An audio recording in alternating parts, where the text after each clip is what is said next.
Now you can turn it on and off from here. Hear that little click? That right there, that's the plug going on and off. And then also you can do it from the main Roku smart home screen.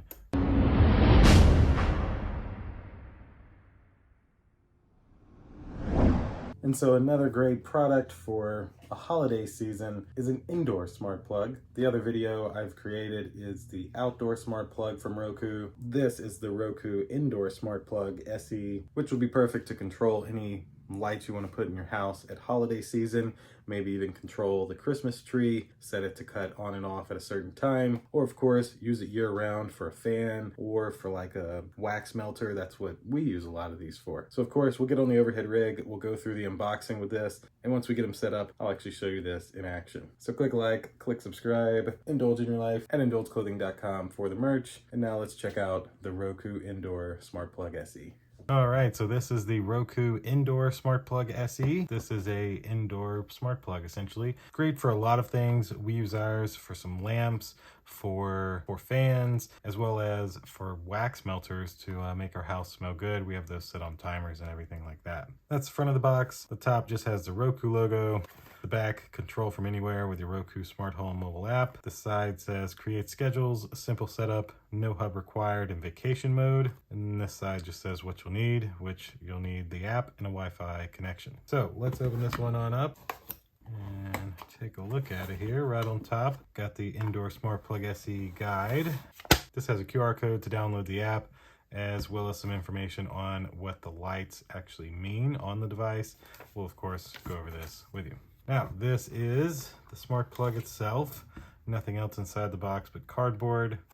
And so you have a Roku logo right on top. You do have a manual button over here. So this button is essentially to turn something on or off without having to use an app. You just press that and it would cut off if it's on, and you would press that to cut it on if it's off. Now they do wrap this in plastic. I beg of you, make sure you take this. Well, luckily it looks like you have to get to the plug. So this is the PS1000X, and basically the only other thing really is this little light here right on the front. So what we'll do is we'll get my phone out, we'll get this plugged into the wall, and we'll go through the setup process, and then I'll even show you this smart plug working directly from the app.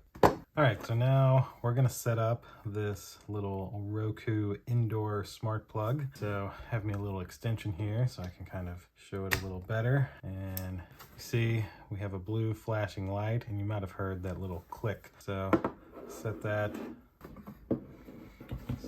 right there, and then we'll go into our Roku Smart Home app. You can see all the other products here. Super easy to add this. Click Add Device in the top left corner. Select Add Device, and then you have Lights and Power and Indoor Smart Plug. Plug in your new plug. Once the device is plugged in, it'll automatically enter pairing mode. So we'll select Next. And then it may take a minute to set up your plug using Bluetooth. It has my Wi-Fi info, and I select Next. And now it pairs the plug with my phone via Bluetooth. That way it can give the plug the Wi-Fi information for my network. Now it is connecting, and there we go. Now our new plug is set up. I'm gonna call this, I'm actually just gonna call it Living Room Plug for now, just to give it a name. And then of course, a firmware update. So let's make sure nothing else. Nope, just this one has an update. So we'll run this update, and once this firmware update installs, I'll come back and show you how to use this plug. Still showing updating, but it should be done any moment. And there we go. It is now up to date. So now we've got to actually use something so you can see the smart plug in action.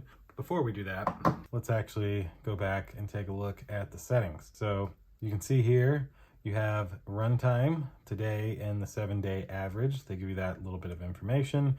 You do have a vacation mode that you can enable, which will turn this plug on and off at random times so it looks like you're at home, which that's perfect for if you have this plugged into a lamp or something like that. Then there's also a timer. You can set a timer to turn the plug off after so many hours. And then you can come over here to the settings, and you basically have a plug status light, which is that little blue light right there on front.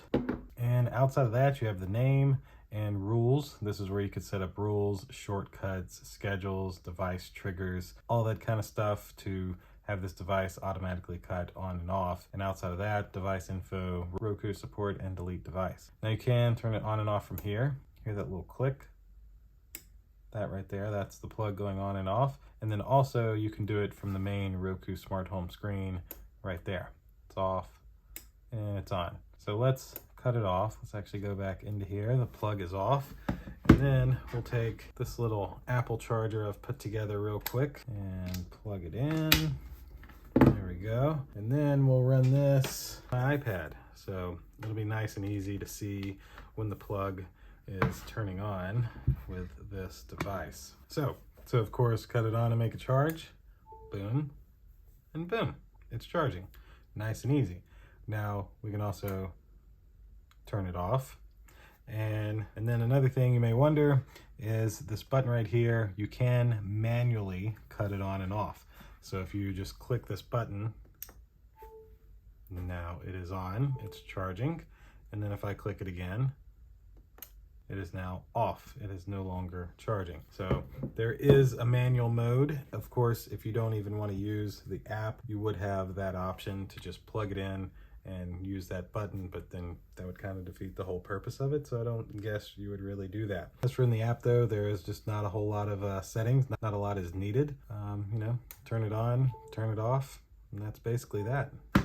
And so that will essentially do it for the Roku Smart Plug Indoor SE. Now, as I mentioned, you can use this for a variety of different things. We use ours for candle wax melters, and I have them set on timers with Google Home, so that way it's able to cut those on and off throughout the day and make our house smell nice. Also, these will work with Google Home and Alexa in November. So in just another week or two, these will be working with your Alexa devices and with your Google Home devices, which will be great for me because I, of course, have a Google Home in every room. Now, if you don't want to use it for candle melters, you can also use it for a fan. Once Google's set up, you'd be able to just tell Google or Alexa to turn on the fan, and then the fan would cut on with the smart switch. We have that set up in our bedroom and absolutely love it. Lastly, of course, with it being holiday season, you could use this to turn on Halloween lights or Christmas lights. It would be perfect for a Christmas tree. You could set a schedule. Your Christmas tree would turn on every day at 6 p.m. and would cut off every day at 7 a.m. or something like that. And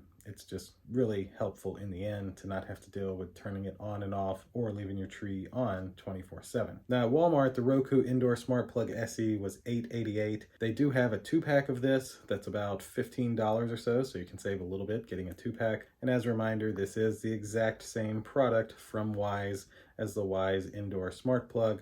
It's just been rebranded with Roku branding and using the Roku app. But still, 2 thumbs up to the device. As you saw, very easy setup, and it'll do exactly what you need from a smart plug inside of your home. So I'll, of course, link this down below in my description if you would like to grab a Roku indoor smart plug for yourself. And no, they did not send these to me. I got these with my own hard-earned money, so this is not a sponsored video or anything like that. So click like, click subscribe, indulge in your life at indulgeclothing.com for the merch, and I think that will do it for the Roku smart home devices currently. If something else new comes out, I will make a video on it. They do also have the Roku outdoor battery-powered cameras with the base station, as well as the Roku floodlight, which are of course the same as the Wyze versions. So we'll see you all in the next one. Deuces.